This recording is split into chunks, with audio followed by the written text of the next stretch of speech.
안녕하세요, 여러분. 반지경입니다. 오늘은 저의 사역 초창기 때 영상을 하나 공개하려고 하는데요. 영광의 뜻을 설명하는 내용입니다. 이전에도 제가 잠깐 영광에 대해 몇 번 말씀을 드렸었는데 오늘은 오직 영광의 뜻만 설명하는 영상입니다. 이 영광의 뜻을 아는 것이 굉장히 중요한 이유는요. 이 영광이라는 단어의 뜻을 정확하게 알아야 예수 그리스도께서 우리에게 주신 이 놀라운 새 언약의 비밀을 깨달을 수 있기 때문입니다. 자, 먼저 제가 영상을 시작하기 전에 드리고 싶은 설명이 몇 가지가 있는데요. 언어의 사전적 정의와 사회적 기능에 대해서 제가 한 번 더 환기를 해보도록 하겠습니다. 우리가 사용하는 이 언어에는 사전적 정의가 있고요. 그리고 사회적 기능이라는 게 있습니다. 이게 조금 전문 용어처럼 들리고 어렵게 들리지만 전혀 그런 것은 아니니까요. 계속 한번 들어보시고, 또 우리가 배우는 것은 하나님의 말씀이잖아요. 우리는 말이라는 단어에 존칭을 써서 말씀이라고 이렇게 하지만 어쨌든 그것도 말입니다. 그래서 우리가 배우는 것도 하나님의 말이고, 또 우리가 사람의 말을 통해, 즉 언어죠. 이 사람의 말을 통해 하나님의 말씀을 전달하기 때문에 제가 요즘 느끼는 것은 또 그전에도 영어를 가르쳤던 사람으로서 요즘 느끼는 것은 정말 말로 누군가의 뜻을 설명하는 것이 쉽지는 않다는 생각이 들어요. 첫 번째는 말에 완벽한 사람이 없고요. 그리고 두 번째는 제가 하려고 하는 말을 저의 의중과 저의 의도 그대로 받아들이는 사람은 정말 단 한 명도 없다고 볼 수 있거든요. 그래서 어떤 것에 대해서 얘기할 때 그것에 대한 정의를 서로 똑같이 하고 있는지 그것을 확인해 보는 것이 굉장히 중요합니다. 예를 들어서 나는 하나님을 믿는다라고 했을 때 저 사람이 말하는 하나님도 성경에서 말씀하시는 그 예수 그리스도의 아버지이신지 아니면은 자기만의 신인지 우리는 그걸 알 수가 없는 거잖아요. 복잡하죠? 그래서 오늘 또다시 제가 설명을 드리고자 하는 게 바로 사전적 정의와 언어의 사회적 기능인데요. 사전적 정의라고 했을 때 사실 내 생각보다 더 권위 있는 어떤 것의 정의를 더 존중하겠다 이런 말인데요. 보통 언어를 배울 때 사전을 의지해요. 내가 모르는 언어를 배울 때. 그런데 우리는 사전보다 더 중요한 게 성경이기 때문에 성경이 정의하는 것과 사전이 정의하는 것이 서로 상충할 때, 서로 맞지 않을 때는 물론 성경의 정의를 따르는 것이 그리스도인들의 기본적인 자세겠죠. 그래서 사전적 정의도 찾아보겠지만 저의 경우는 성경적 정의가 가장 중요하다고 말씀을 드리고요. 성경에서 뭐라고 이렇게 한마디로 딱 정의하지 않았을지라도 성경의 원리라는 게 있기 때문에 그것을 따라서 우리가 성경의 정의를 파악할 수도 있고요. 그렇지 않은 경우에는 세상의 사전이 아닌 성구사전이라는 게 있습니다. 성경에서 이 단어는 이렇게 쓰였다라고 하는 그 성구사전을 참고하면 좋을 것 같아요. 그러나 첫 번째는 우리의 사전은 성경이라는 거 말씀을 드리고, 자, 그리고 언어의 사회적 기능이라는 거는 쉽게 말해 그 시간과 그 장소에서 그 단어가 뜻하는 바를 말합니다. 예를 들면 지금 2019년도에 대한민국이라는 곳에서 이 단어가 어떻게 쓰이고 있는가 그런 것이겠죠. 그리고 또 더 좁게는 내 주변 사람들은 어떻게 이 단어를 쓰고 있는가 이런 기능이 언어에 있기 때문에 내가 그 단어를 어떻게 이해하고 있는가 그것과 다를지라도 우리는 사전이나 궁극적으로는 성경이 정의하는 바대로 그 단어의 뜻을 알고 있어야 된다라는 말씀입니다. 예를 들어서 영생이라는 단어는요, 제가 캡처한 것이 다음 사전인데요. 기특하게도 예수를 믿고 천국에서 영원히 사는 거 이렇게 나와 있는데, 그러면 이 사전적 정의가 성경적 정의하고도 같은가? 우리는 이것을 따져봐야 되겠죠. 물론 사전적 정의보다 더 하위에 있는 게 사회적 기능입니다. 우리가 그것을 무슨 뜻으로 쓰는지 그거보다 사전이 더 중요한 거죠. 저는 그렇게 생각해요. 저는 사전이 더 중요하다고 생각해요. 왜냐하면 누군가는 판정을 내려줘야 될 거 아니에요. 이 단어에 대해서 나는 이렇게 쓸 거야. 아니야, 나는 저렇게 쓸 거야. 이런 분쟁이 났을 때 누군가는 이게 맞아 라고 말을 해줘야 되지 않겠습니까? 그래서 저는 개인적으로 사회적 기능보다 사전의 정의가 중요하고, 물론 사전적 정의가 성경적 정의와 다를 때에는 그 사전적 정의도 큰 의미가 없죠. 우리 그리스도인들에게는. 자, 그런데 이 영생이라는 단어, 이것도 우리 그리스도인들에게 매우 중요한 단어인데요. 이거를 성경은 뭐라고 말씀하시냐. 제가 여러 번 보여드렸기 때문에 다들 잘 아시겠지만은 요한복음 17장 3절에서 예수님께서 직접 하신 말씀인데, 영생은 곧 유일하신 참 하나님과 그가 보내신 자 예수 그리스도를 아는 것이랍니다. 그래서 영생은 영원히 사는 것도 아니고 아는 것인데, 누구를 아느냐? 하나님과 예수 그리스도에 대해서 아는 것, 대해서 안다라는 것도 잘못된 표현이고요. 그분들과 친밀한 교제 가운데 친밀한 관계를 갖는 것, 그것을 영생이라고 성경은 정의를 하고 있는 거예요. 자, 그래서 저는 성경적 정의를 가장 중요하게 생각하고, 사실 가장 중요하게 생각한다는 말도 조금 맞지 않아요. 저는 그것만 의미 있다고 생각해요. 성경적 정의만 의미가 있어요. 영원한 의미를 가지고 있고, 그리고 사전적 정의도 인간들끼리 분쟁이 있었을 때 유용하게 사용할 수 있습니다. 그리고 사회적 기능은 사실 조심해야 될 대상이다. 저는 그렇게 생각을 하고 있어요. 자, 그러면은 오늘은 제가 영광이라는 단어에 대해서 얘기를 한다고 말씀을 드렸는데요. 이 단어는 성경에 엄청 자주 등장하면서도 우리가 딱 한 문장으로 정의하기를 힘들어하는 그런 단어죠. 지금 잠시 영광을 나는 어떻게 한 문장으로 딱 정의를 할 것인가 한번 생각해 보세요. 영광. 예를 들어서 만나 뵙게 돼서 굉장히 영광입니다. 이런 말을 우리가 일상생활에서도 쓰지 않습니까? 안 쓰는 것 같으면서도 참 많이 쓰는 게 영광이에요. 그리고 연말에 시상식에서 이 영광을 하나님께 돌립니다. 이런 말들 많이 하죠. 그때 그 영광이 도대체 뭔가요?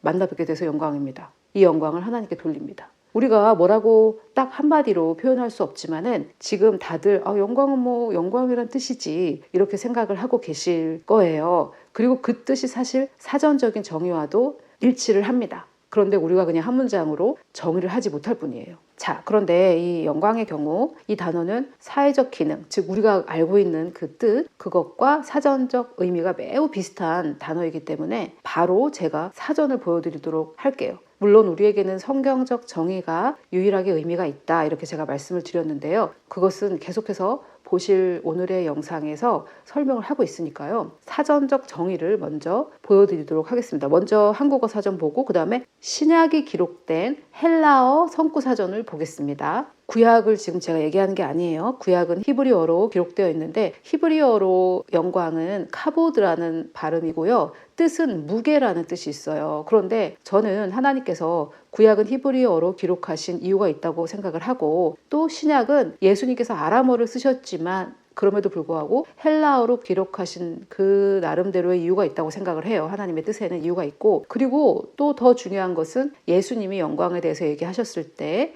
헬라어로 말씀하신 건 아니에요. 예수님은 아람어를 쓰셨는데 예수님께서 말씀하신 그 내용이 전반적인 게 이 헬라어의 영광의 정의와 똑같으면 되지 않겠습니까? 제가 지금 하는 얘기가 좀 어렵게 들리실 수도 있겠지만 계속해서 영상을 보시면 이해가 되실 거예요. 자, 먼저 이 영광이라는 단어가 우리에게 너무나 중요하니까 한국어 사전을 먼저 보겠습니다. 우리가 한국인이니까요. 우리는 이 영광에 대해서 어떻게 알고 있는지 그것을 한번 먼저 보겠습니다. 자, 영광을 제가 이렇게 찾아보니까 빛나고 아름다운 영예, 또 두 번째 뜻이 하나님이나 그리스도에 대한 감사와 찬양, 이렇게 나와 있어요. 영광을 돌려드립니다, 이렇게 얘기할 때요. 그래서 영광은 찬양과 굉장히 비슷한 뜻이거든요. 이 모든 영광을 하나님께 돌려드립니다. 이 모든 찬양을 하나님께 돌려드립니다, 이런 말이죠. 그러면 벌써 여기서 답이 나왔는데, 찬양은 영어로는 칭찬과 같은 단어거든요. 찬양, 칭송, 칭찬 다 같은 단어예요. 그래서 상대방에 대해서 좋은 말을 하는 것이죠, 칭찬은.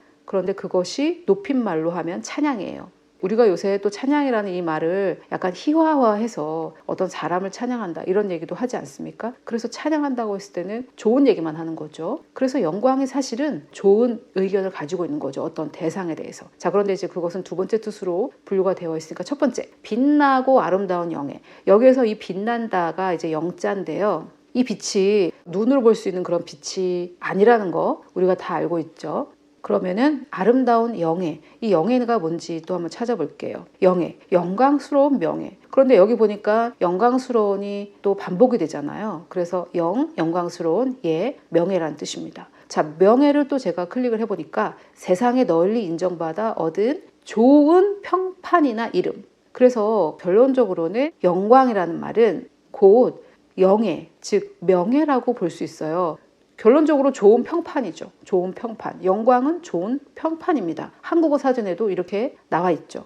자, 이게 조금 너무 과하게 해석된 게 아니냐 이렇게 생각을 하실 텐데요. 그렇지 않습니다. 왜냐하면 우리가 이런 말 하지 않습니까? 하나님의 영광을 구해야지 사람의 영광을 구하면 안 된다. 우리 이런 얘기 하잖아요. 그러면은 그 영광은 무엇입니까? 사람의 영광. 사람들이 나한테 칭찬하는 거, 사람들한테 좋은 얘기 듣는 거, 사람들이 막 나한테 박수 치는 거, 그런 거잖아요. 그래서 우리가 한 문장으로 쫙 정리는 하지 못했었지만 우리도 영광을 좋은 평판이나 다른 사람이 나에게 가진 좋은 의견이라는 뜻으로 우리가 쓰고 있었다는 거죠. 그리고 우리가 하나님께 영광을 돌립니다라고 했을 때에는 이 모든 영광, 사람들이 나한테 준 그 명예로운 칭찬 있잖아요. 그것을 내가 받지 않고 하나님께 돌려드린다. 이런 뜻이잖아요. 자, 그래서 제가 이런 설명 없이 영광은 의견이란 뜻입니다. 좋은 의견이란 뜻입니다. 이렇게 말을 하면은 아니 어떻게 영광이 좋은 의견이라는 뜻이야? 이렇게 의아하게 생각하실 분들도 계실 텐데요. 제가 이렇게 풀어서 설명을 하니까 아 맞아 우리도 그렇게 쓰고 있지라고 생각이 되실 거예요. 예를 들어서 만나 뵙게 돼서 영광입니다. 이게 무슨 뜻입니까? 내가 당신과 만나게 된 거를 다른 사람들이 생각할 때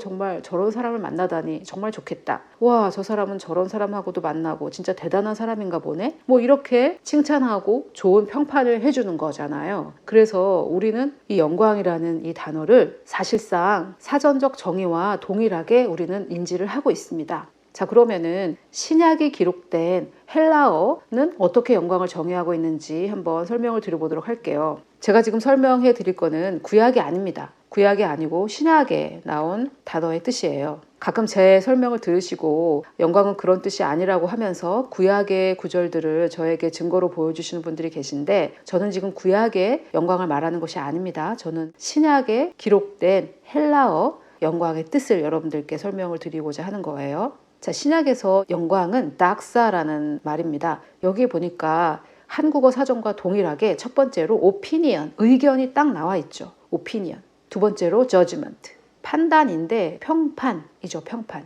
view, my view라고 했을 때는 내가 보는 바이니까 이것도 내 관점, 나의 의견이란 뜻입니다. 자, 두 번째도 opinion, estimate, 판단. 어떤 사람에 대해 concerning someone, 어떤 사람에 대해 good or bad, 좋은지 나쁜지 평판하는 건데요. 여기 밑에 보니까 in the NT, New Testament라는 말이에요. 신약에서는 always a good opinion, 항상 좋은 의견, concerning one, 어떤 사람에 대해 항상 좋은 의견이고 resulting in, 무엇으로 끝나냐면 praise, 칭송, 찬양, 찬송 다 됩니다. 칭찬, honor, 명예, and glory, 영광과 찬양. 그러니까 이게 무슨 말입니까? 신약에서는 어떤 사람에 대해 칭찬으로 끝나는 항상 좋은 의견이라는 말이죠. 항상 좋은 의견. 그리고 우리가 생각하는 그 빛나는 영광 이런 거 있죠. 예수님이 임재하셨을 때, 하나님이 임재하셨을 때 이렇게 막 찬란한 빛과 함께 등장하는 것은 splendor, brightness라고 해서 세 번째 뜻으로 나오고 있어요. 그리고 네 번째, 가장 glorious, 영광스러운 컨디션, 상태. 그런 얘기죠. 이게 보통 우리가 생각하는 그런 영광입니다. 하나님의 영광스러운 모습 이런 거. 그런데 한국어 사전도 마찬가지고 이 헬라어 사전도 첫 번째, 두 번째 뜻이 의견이라는 뜻이고요. 또 두 번째에서는 이 성구 사전의 저자가 특별히 어떻게 설명을 하고 있냐면은 신약에서는 항상 칭찬으로 끝나는 좋은 의견이라고 합니다. 그런데 이것을 하나님의 영광이라고 했을 때에는 하나님이 어떤 사람에게 가지신 의견으로 좋은 의견이고 항상 칭찬으로 끝난다라는 뜻을 가지고 있는 거죠. 자, 그런데 지금도 이것을 들으시면서 이거 좀 너무 과한 해석 아닌가 이렇게 생각하실 수가 있어요. 충분히 이해를 합니다. 자, 그러면 제가 지금 여러분들께 보여드린 것은 그냥 세상 사전이 아니고 성구 사전입니다. 성경의 뜻을 설명하는 사전이에요. 그런데 예수님이 쓰신 언어는 헬라어도 아니에요. 사실 아람어예요. 그런데 저는 신약을 성령께서 헬라어로 기록하신 데는 분명히 이유가 있다고 생각을 하는데 그것을 오늘 증명하는 그런 영상이라고 볼 수 있어요. 여기에 헬라어가 영광을 이렇게 정의하고 있는데 예수님도 영광이라는 단어를 하나님의 의견이라는 그런 단어로 쓰고 계신지 그게 중요하겠죠. 그래서 이제 보실 그 영상에서는 요한복음 17장에서 예수님은 이 영광을 어떻게 설명하고 계신지 그것을 논리적으로 성경의 논리적으로 따라가 보는 것입니다. 제가 사역 초창기에 설명을 했던 것이기 때문에 초심의 장점도 있지만은 좀 더 쉽게 설명하지는 못한 것 같기도 합니다. 자, 그러면은 지금까지 제가 설명드렸던 이 영광이라는 이 단어, 우리가 새 언약의 이 놀라운 비밀을 깨닫기 위해서는 반드시 알아야 되는 이 영광이라는 이 단어, 제가 한국어 사전과 헬라어 사전의 뜻을 설명을 드렸는데요. 성경적 정의, 즉 예수님은 뭐라고 말씀하고 계신지 들어보시도록 하겠습니다. 영광이라는 단어가 우리가 굳이 헬라어 사전을 보지 않아도 사람들이 나에 대한 의견, 칭송이라는 거는 동의가 되시죠? 사람의 영광을 구한다고 했을 때 그 사람의 나를 향한 칭찬을 우리가 구하는 거잖아요. 그래서 뭐 굳이 우리가 사전이 없어도 그렇고 사전적인 뜻으로도 하나님의 영광이 그 낙사인데, 나를 향하신 하나님의 의견인데 칭찬으로 끝나는 의견이 이 낙사라는 말의 뜻입니다. 자, 요한복음 17장을 볼까요? 19절부터 예수님께서 마지막에 십자가 지시기 전에 하나님께 하는 말씀입니다. 18절을 한번 읽어볼게요. 아버지께서 나를 세상에 보내신 것 같이 나도 저희를 세상에 보내었고, 제가 요 18절 읽은 것은 지금 예수님이 하나님하고 하고 있는 대화라는 것을 증명하기 위해서 그래요. 19절, 또 저희를 위하여 내가 나를 거룩하게 하오니 이는 저희도 진리로 거룩함을 얻게 하려 함이니이다. 이 구절을 읽어보면 예수님이 자기들을 스스로 거룩하게 하시는 것과 우리가 거룩해지는 것과 아주 긴밀한 연관이 있는 거죠. 예수님이 자기를 거룩하게 하면 누가 거룩해져요? 우리가 거룩해져요. 너무 이상하지 않아요? 즉 예수님의 정체성이 곧 우리의 정체성이 되는 거예요. 그렇지 않아요? 이 구절을 읽어보니까 예수님이 자기를 거룩하게 했다고 해서 우리가 거룩해질 이유가 뭐가 있어요? 예수님의 정체성과 우리 정체성이 동일하지 않다면, 그죠? 예수님이 자기 자신을 거룩해 하니까 우리가 거룩해집니다. 왜? 세상에서 유일하게 의미 있는 의견은 하나님의 의견이에요. 하나님의 의견과 다른 거는 아무 의미 없어요. 근데 하나님이 예수님께 가지고 계신 그 의견과 하나님이 우리에게 가지게 되실 그 의견이 동일하지 않다면 예수님이 자기를 거룩하게 할 때 우리가 거룩해지는 이유가 없잖아요. 이해가 되세요? 하나님이 예수님께 가지고 계신 그 의견과 우리에게 가지고 계신 의견은 동일합니다. 뭐 처음 들으시는 것 같이 느껴지시겠지만 제가 계속 해오던 말이에요. 사실은 다른 성경으로 제가 증거하는 것 뿐이에요. 자, 20절, 내가 비옵는 것은 이 사람들만 위함이 아니요 제자들입니다. 또 저희 말을 인하여 나를 믿는 사람들도 위함이니, 우리를 위해서 지금 예수님 기도하고 계세요. 우리가 믿게 된 것은 누군가를 통해서 믿게 됐죠. 그 사람도 누군가를 통해서 믿게 됐죠. 그래서 계속 올라가다 보면 12제자가 나오겠죠. 그래서 지금 예수님이 나를 위해서 기도하고 계신 거예요. 지금 내가 지금 기도하는 것은 이 제자들 뿐만이 아니라 이 제자들을 통해서 믿게 될 사람들도 위함이래요. 예수님이 기도하시는 거예요. 여러분, 예수님이 나를 위해서 중보기도 하시면 예수님 기도가 응답될까요? 모든 기도가 응답되지 않는다고 해도 예수님 기도는 응답되겠죠. 그죠? 그러니까 예수님이 지금 나를 위해서 기도하고 계신 내용이 뭐냐면, 아버지께서 내 안에, 내가 아버지 안에 있는 것 같이 저희도 다 하나가 되어 우리 안에 있게 하사 세상으로 아버지께서 나를 보내신 것을 믿게 하옵소서. 이것을 좀 설명하십니다. 내게 주신 영광을 내가 저희에게 주었사오니, 이렇게 한 이유는 우리가 하나 된 것 같이 저희도 하나가 되게 하려 함이니이다. 여러분, 22절을 깨달으실 준비가 되셨습니까? 이건 너무너무 놀라운 건데, 제가 사역자가 되면서 두려웠던 게, 저희 학교에서도 뭐라 그러냐면 옛날에 그 사역자들이 3G를 조심하래. 3G를 3D가 아니고 골드, 돈, 글로리, 영광, 걸, 여자. 여자들은 guy, 남자. 이걸 조심하래요. 그래가지고 이제 어떤 분이 사역을 해보니까 글로리는 도대체 어디 있는 거야, 글로리는. 근데 저도 이게 사역자가 되면 이런 시험이 있다고 하길래 사역자가 되기가 꺼려졌어요. 근데 지금 제가 전해드릴 이걸 모르기 때문에 이걸 구하는 거예요. 왜 사람의 글로리를 왜 구합니까? 그지 같은 인간의 영광을. 아주 거지 같은 거예요. 인간의 영광은. 진짜 글로리를 모르니까, 진짜 영광을 모르니까 그걸 구하죠. 사람이 나에 대해서 생각하는 거 사울이 구했던 거 아니에요? 하나님의 영광, 하나님의 의견을 아는 사람이 뭐 때문에 그 거지 같은 사람의 의견을 구합니까? 이걸 몰라서 그런 거예요. 자, 22절에 내게 주신 영광. 그러면은 예수님에게 누가 뭘 줬다는 거예요? 하나님이 예수님에게 영광을 주셨죠. 영광. 즉 우리가 지금까지 공부한 거에 의하면 예수님을 향한 누구의 의견? 하나님의 의견이에요. 예수님께서 받으신 하나님께서 주셔서 예수님께서 받으셨다는 이 영광은 예수님을 향한 하나님의 의견인데 뭐로 끝나요? 칭송으로, 칭송으로 끝납니다. 찬송, 찬양. 그래서 우리가 하나님의 찬양이 될 수 있는 건데 하여튼 이렇게 끝납니다. 근데 내게 주신 영광을 내가 저희에게 주었사오니, 여기서 저희라는 것은 12제자를 통해서 믿게 되는 모든 사람을 말하니까 우리들이 12제자까지 포함한. 그러면 이 영광을 지금 예수님이 누구에게 줬다는 거예요? 하나님에게 받아가지고 우리에게 주었대요. 이 영광을, 동일한 영광을. 그러면 우리가 받은 이 영광은 뭡니까? 제가 써놨어요, 다. 예수님을 향한 하나님의 의견인데 칭송으로 끝나는 하나님의 의견을 우리가 받았어요. 맞아요? 그러면 하나님이 예수님께 가졌던 그 의견을 누가 받았어요? 내가 받았죠. 은혜로 받았어요. 은혜로. 십자가 때문에. 근데 하여튼 받았어요. 그러면 내가 가져야 할 나의 정체성은 예수님이 하나님께 받은 정체성과 동일하죠? 이게 지금 말하는 바가 지금 전 성경을 읽고 있잖아요, 지금. 맞아요?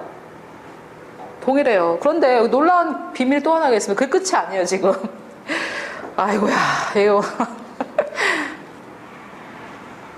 저는 이걸 전하기 때문에 아마 많은 딴지와 시비를 받을 걸 알아요, 저는.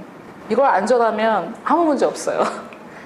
제 사명이에요, 이게. 제가 받은 말씀이고. 이걸 전하기 때문에 저는 엄청난 딴지와 시비를 받을 거지만 상관없어요. 저는 이걸 받았기 때문에 하나님의 나를 예수님을 향하신 그 의견만 신경 쓰지, 그 인간이 말하는 것은 칭송으로 끝나든 딴지로 끝나든 거지 같은 것들이에요. 제가 거지 같은 거라고 말하고 배설물이에요, 배설물. 역겨운 거예요. 바울이 말했던 자기가 가질 수 있었던 영광 있잖아요. 근데 자, 여기까지도 지금 너무 놀라운데 지금부터 말할 거는 더 놀라운 거예요. 이렇게 주신 이유가 있단 말이에요. 그냥 주려는 게 아니라. 여기 써 있잖아요. 이는 이 이유가 있어요. 목적이 있어요. 그냥 주는 걸로 끝나는 게 아니라 이는 우리가 하나 된 것 같이. 자, 지금 예수님이 주어를 잘 보세요, 여러분. 주어. 우리가 지금 누구예요? 지금 하나님하고 대화하고 있고, 저를 보세요. 하나님하고 대화하고 있고, 제자들은 저들이에요, 지금 저들. 그들. 제3자예요, 복수. 그러면 예수님이 지금 얘기하고 있는 건 누구예요? 하나님. 그러니까 예수님이 우리라고 하는 건 누구랑 누구예요? 하나님이 예수님이죠. 너무 정확하지 너무 분명해요. 그래서 하나님하고 예수님이 지금 우리인데, 하나님하고 예수님이 어떻게 됐대요? 하나가 된 것 같이. 어떤 유니언을 이루었다는 말이 아니라 진짜 하나예요. 하나. 진짜 하나. 마음이 하나가 됐다 이런 게 아니라 진짜 하나예요. 이 둘이 진짜 하나가 된 것 같이. 이렇게 하나가 된 거죠. 이렇게 하나님과 예수님 이렇게 하나가 된 거죠. 이렇게 하나가 된 것 같이 영광을 준 이유는 이거라는 거예요. 이렇게 하나가 된 것 같이. 자, 그럼 여기까지 한번 다시 봅시다. 하나님께서 예수님을 향한 하나님 자기의 의견을 예수님께 주었더니 결과적으로 어떻게 됐어요? 하나님하고 예수님이 하나가 됐죠. 그 말은 무슨 말이에요? 예수님을 향한 하나님의 의견이 뭐랑 똑같았다는 거예요? 자기에 대한 의견이랑 똑같았다는 얘기죠. 영광이란 하나님이 예수님에게 영광을 주셨어요. 그건 뭐냐면 예수님을 향한 하나님의 의견이었습니다. 결과적으로 칭송으로 끝났죠. 그래서 하나님이 예수님에게 자신의 영광을 주었더니 결과적으로 어떻게 됐어요? 그냥 주는 게 아니고 목적은 뭐였냐면 예수님과 하나님이 하나가 되는 거예요. 이것 때문에 주신 거예요. 그러면 예수님을 향한 하나님의 의견이 영광인데 그 내용이 뭐였어요? 하나님을 묘사한 거랑 똑같았겠죠. 그러니까 하나가 됐겠죠. 이해가 되세요, 여기까지? 그러면 이 영광이라는 것은 뭐냐면 하나님의 의견, 예수님을 향한 하나님의 의견이었는데 주고 나니까 똑같아졌어요. 즉 의견의 내용은 하나님하고 예수님 동일한 거죠. 여기까지 우리 아무 거부감 없죠. 예수님 하나님이셨으니까. 그죠? 그리고 예수님 뭐라고 하셨냐면 나를 본 자는 넌 하나님을 보았다. 예수님하고 하나님은 속성이 똑같아요. 여기까지 이해가 되시죠? 똑같아요. 그런데 그 영광을 지금 예수님이 동일한 영광을 받아서 누굴 줬다는 거예요? 우리들을 줬어요. 그러면서 그 목적이 뭐였냐면 22절에 이는 우리가 하나가 된 것처럼 저희도 하나가 되게 하려 함이라. 자, 이거를 어떻게 이해하냐면 이렇게 우리들끼리 하나가 된다고 이해해요. 우리들끼리 하나가 된다고. 그런데 예수님이 자기 혼자서 하나가 된 거예요? 하나님, 이 영광을 주신 하나님과 동일해진 거예요? 그죠?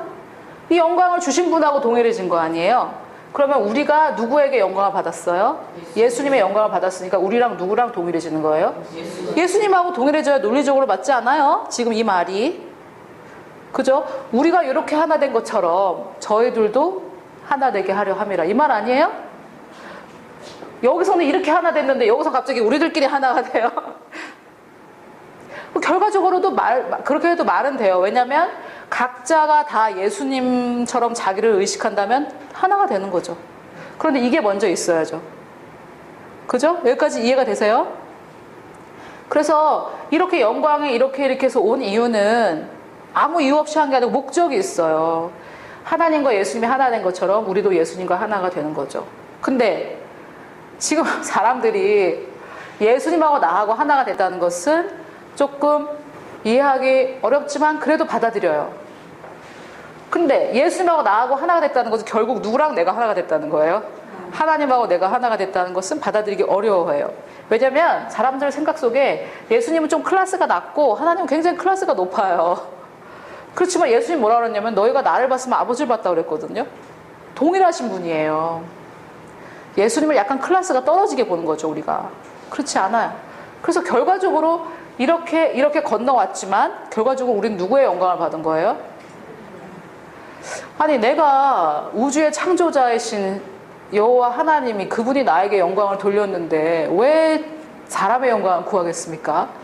안 그래요? 내가 롤스로이스가 있는데 뭐 하려고 스카이 콩콩을 타고 이러고 가겠어요? 이걸 모르니까 그런 거죠. 사람의 영광을 왜 구합니까? 그죠? 돈에 왜 쓰러집니까? 돈이 없다고 생각하니까 그런 거죠. 이성에 왜 쓰러집니까? 하나님하고 친밀함을 모르니까 쓰러지는 거죠. 그래서 그거 걱정할 필요 없어요. 이게 되면. 이거는 너무 좋은 소식이라서 믿어지지 않습니다. 근데 유일하게 우리가 변화될 수 있는 방법은, 예수님처럼 변화될 수 있는 방법은 이걸 받아들여야지만 변화가 돼요. 이걸 받아들여야지만. 그리고 제가 지금 시간을 내서 이렇게 다 설명을 했지만 이것은 제가 마지막 세대의 말씀 사역자이기 때문에 깨달은 거지, 제가 전 세대에 태어나서도 저는 이걸 깨닫지 못했을 거예요. 이건 은혜로 깨닫는 거예요. 성령님의 도우심으로 깨닫는 거지. 이 세대에 주신 말씀이에요. 이건 다 깨닫지 못해요, 여러분. 그 세대에는 그 세대의 계시가 있었던 거예요. 거기에 올라서서 우리는 이걸 깨달을 수 있었던 거예요. 그 사람들은 최선을 다했어요. 우리는 이때 최선을 다하면 돼요. 이게 이제 구원의 확신처럼 지금 영혼몸도 지금 계시되어져 가는 중이잖아요. 구원의 확신이 이제 다 있죠. 한국 사람들, 한국 교회에는. 계시는 없어도 그 말은 다 알잖아요. 그런 것처럼 언젠가는 영혼몸도 그렇게 될 거고 언젠가는 이것도 그렇게 될 거예요. 말씀이 이렇게 되어 있기 때문에. 여러분 옛날에는 구원의 확신 얘기했을 때 이단으로 몰렸던 시절이 있었어요. 옛날에는. 지금은 다 뭐. 이해가 되세요? 지식적으로는 이해가 되셨죠? 그래서 여러분 저는 하나님께 영광 받은 사람입니다. 근데 무슨 사람의 영광을 구하겠어요? 사람의 영광이 아무리 좋아도 하나님의 영광만큼 좋겠어요? 우리는 하나님에게 영광을 받은 사람이에요. 사실 우리도 하나님께 영광 돌리지만 사실 진리는 하나님이 우리에게 영광을 돌리셨어요. 너무 놀라운 복음이죠. 은혜의 복음이죠.